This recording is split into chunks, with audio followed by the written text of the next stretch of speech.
kelompok 1 dulu. Baik, karena waktu sudah berlalu ya. Kepada kelompok 1 perwakilan silakan membacakan hasil diskusi. Oke, soal yang pertama itu pengertian dari perilaku mabuk-mabukan adalah dapat dimengerti sebagai kegiatan mengonsumsi minuman keras sehingga melalaikan tanggung jawab kemanusiaan sebagai wakil Allah di bumi. Sudah, Bu?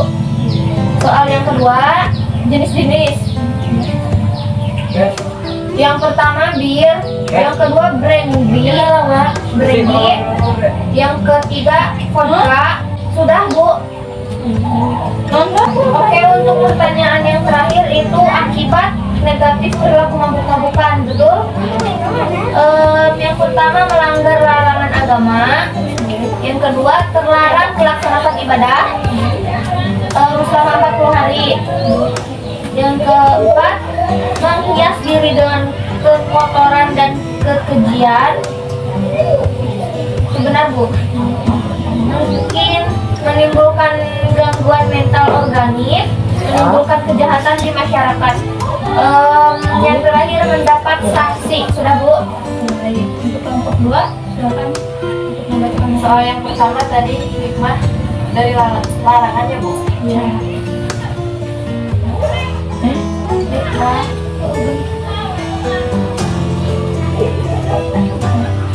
mendapatkan pahala dan kemudian dari Allah Subhanahu wa taala, terhindari dari ketetapan Allah Subhanahu wa taala, yakni tidak diterimanya sholat dan ibadah selama 40 hari, terhindar dari dosa dan perbuatan tercela lainnya, sebab minuman keras bisa memicu perbuatan buruk lainnya.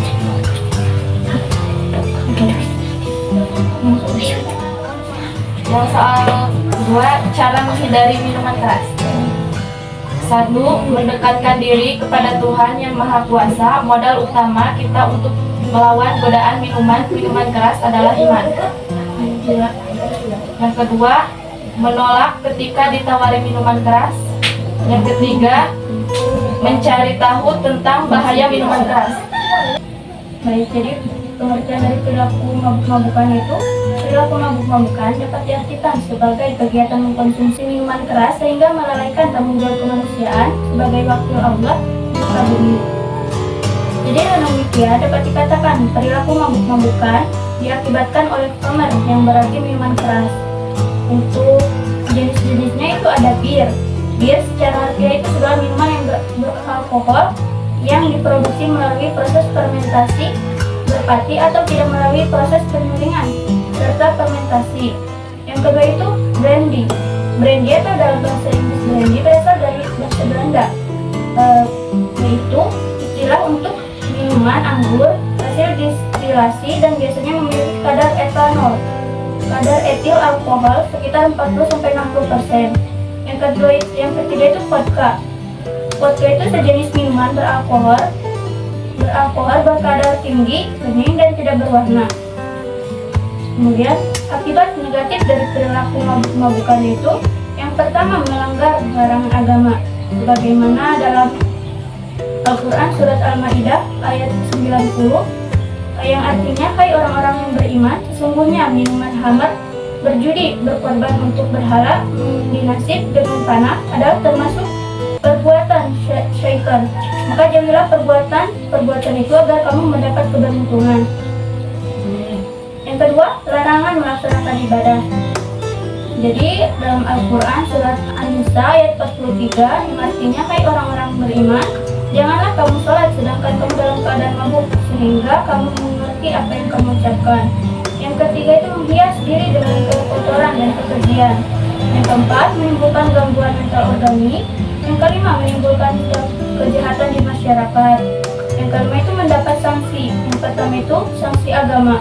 Jadi para ulama itu sepakat bahwa peminum khamr itu dikenakan had atau hukuman. Hanya saja dalam menentukan ukuran had tersebut mereka berbeda-beda pendapat.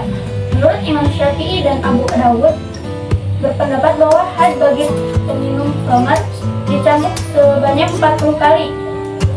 Karena demikian yang dipraktikkan oleh Rasulullah SAW dan yang diperintahkan pada masa Abu Bakar. Yang kedua itu sanksi hukum. Sanksi hukum pidana pada hakikatnya berisi norma dan ketentuan ketentuan hukum tentang perbuatan yang dilarang dan diharuskan, serta ancaman pidana barang siapa yang melanggar larangan tersebut. Cara menghindari perilaku mabuk-mabukan itu yang pertama, meyakini bahwa minum keras adalah perilaku keji dan pelakunya diancam neraka karena termasuk dosa besar.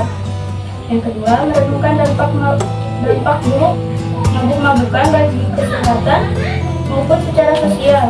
Yang ketiga, menghindari bergaul dengan orang pemabuk. Keempat, memperhatikan dan merenungkan betapa buruknya orang yang sedang mabuk. Yang kelima, gunakan waktu luang untuk hal-hal yang bermanfaat bagi badan dengan olahraga. Yang terakhir, bergaul dengan orang-orang baik dan aktif berorganisasi.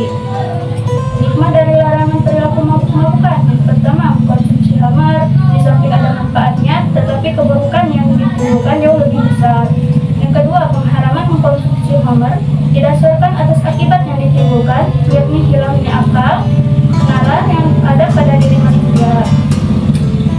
Yang terakhir, sanksi hukum yang diterapkan pada mengkonsumsi khamar.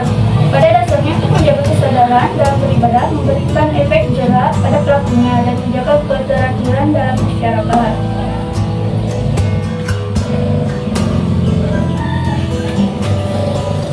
Baik, untuk pertemuan kali ini kita cukupkan ya. Untuk materi untuk pertemuan selanjutnya yaitu tentang mengkonsumsi narkoba. Baik, marilah kita tutup dengan membaca hamdalah. Alhamdulillahirabbil alamin.